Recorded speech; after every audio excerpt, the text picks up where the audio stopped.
This is something you always wanted to do? Yes. That's so neat. I read your little bio and stuff, and you've been doing it for a while, so yes. That's so amazing. Thank you. Cool. Yes. So, hey everyone, this is Pavlina from Pavlina's Kids Place. I'm on location at, in Orlando with Kat Bondi, who's in Orlando for her book signing for her new book, The Tattoo Chronicles. Hello. Hi. How are you? I'm doing great. Okay, good. So, when you were little, you played the piano, and you're still playing today. Yep. Do many people know that about you? No, I think a lot of people become surprised once I tell them. Like my grandmother, Clara Drachenberg, she was a pianist, and she taught my brother and my sister and I how to play. And so I've been playing classical music since I was 6 years old, and I try and practice every day pretty much. But obviously, when I'm on the book tour, I can't lug around a big old piano. So yeah. That's awesome. I've always wanted to learn the piano. Really? You should. It's a great instrument. Yes, I play the steel drums right now. Oh wow, that's amazing. That's cool. That's impressive. Thank you. When you grew up, you did a lot of drawing and stuff. And was there someone who inspired you as a kid? Because like famous singers that I've interviewed, they would sing around the house or something like that. Yeah, I don't know. I think again, Clara, my grandmother, she was one of my biggest inspirations. She's a painter. She does a lot of oil painting. She still paints till this day. So I think art and music, all that stuff was really nurtured and promoted in our family. So I think I was blessed in that sense. But I think my first memories of drawing all the time, like I used to love drawing portraits of my mom and my dad and my brother and sister, and so I would just draw them all day long, and thankfully my mom saved every single drawing that I've ever done. So in my first book, High Voltage Tattoo, I was able to actually print a lot of my old drawings from like when I was like 7 years old and stuff, so it was kind of cool to see. Nice. Yeah. Okay, and does getting a tattoo hurt? Yes, getting tattooed definitely hurts. I mean, I don't know, I'm a big wussy, so I think I don't handle it as well as a lot of other people. Like some people fall asleep, but for me, I'm just like, I can't handle it very well. But yeah, I think it's not anything like breaking a bone. I think it's more like an annoying bee sting, something like that.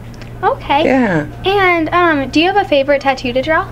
I think like some of my favorite tattoos to do in general are anything having to do with like portraits or realism. I love making things look like they're alive, or giving it texture that really makes it pop and come to life.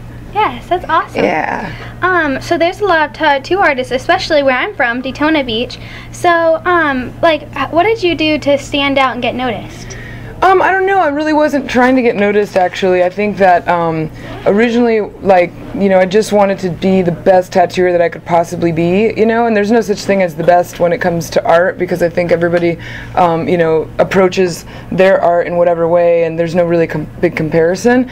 But for me, I just wanted to, try to master what it is that I do in particular. And then, I think that as a woman, it's really important to, I guess the way to stand out, I think the best way is just to do really great work and let your work speak for itself. Yes, that's awesome. Yeah. So the Tattoo Chronicles is actually your second book, and your first book, The High Voltage Tattoo, is a New York's best-selling book. Did you ever think you'd be a famous author too? Because no one really does what you've done. Thank you. It's a nice compliment. I never could have imagined to even,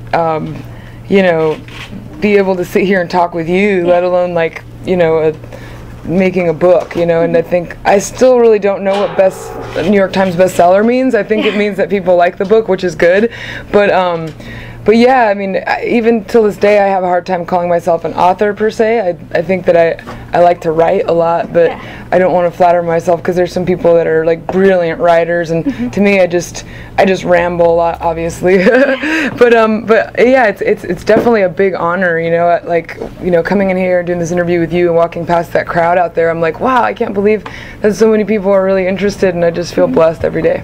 Yes, that's awesome. So, in a few years, if I ever decide to get a tattoo, what would you suggest and why? Well, I always tell everybody, just to follow your heart. I think that if you're having doubt, don't do it. And if you know 100%, you will know what you want. Because I think that in the end, as long as you love the tattoo, that's what's important. Okay, good. Cool. So, do you have any plans for the future? Yeah, I have lots of plans. I think, I mean, for now, I think I'm just trying to focus on the book tour as much as possible, and I'm going to be on the road for about 2 months, like doing all of America and then Canada, and then I get to go to Europe, which I'm so excited. Like, I've never been to Dublin before, so it'll be really cool to check those places out and get to meet a lot of fans that I would normally not be able to meet. But yeah, after that, I plan on probably taking a break and just going home and hanging out with my family and my cat.